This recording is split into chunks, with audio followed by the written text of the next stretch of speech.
अप्ठ्यारो भएर पुर्याउनलाई यसरी जानुहुन्छ।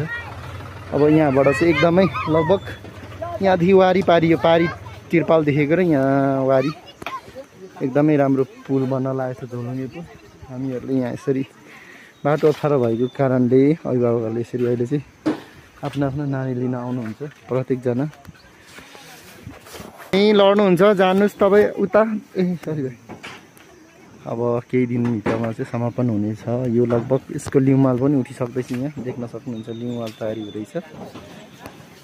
यहाँभित्र देख्न सक्नुहुन्छ यहाँ हामीले काटेको ढुङ्गा प्रयोग भइरहेछ, तपाईँहरूलाई देख्न सक्नुहुन्छ। यतिखेरिको अवस्थामा चाहिँ बाटो एकदमै अप्ठ्यारो भएर प्रत्येक अभिभावकले यसरी बोक्नुपर्ने अवस्था रहेको छ। नानी बाबुहरूलाई सहयोग गर्न आउनुहुन्छ। लगभग अबको 15देखि 20 दिनभित्र चाहिँ नानी बाबुहरूले यो यहाँबाट बन्दै गरेको पुलबाट चाहिँ वारी र पारी तरेर चाहिँ उहाँहरूलाई सहज हुने आशा र अपेक्षा राखेका छन्।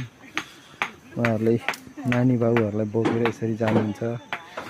यो बाटो लगभग यो बाटो अप्ठ्यारो छन्। अब चाहिँ यहाँदेखि वारी र पारी झोलुङ्गे पुल बन्ने छ, यहाँनिर बन्दैछ, हामीले बनाइरहेको अवस्था हो।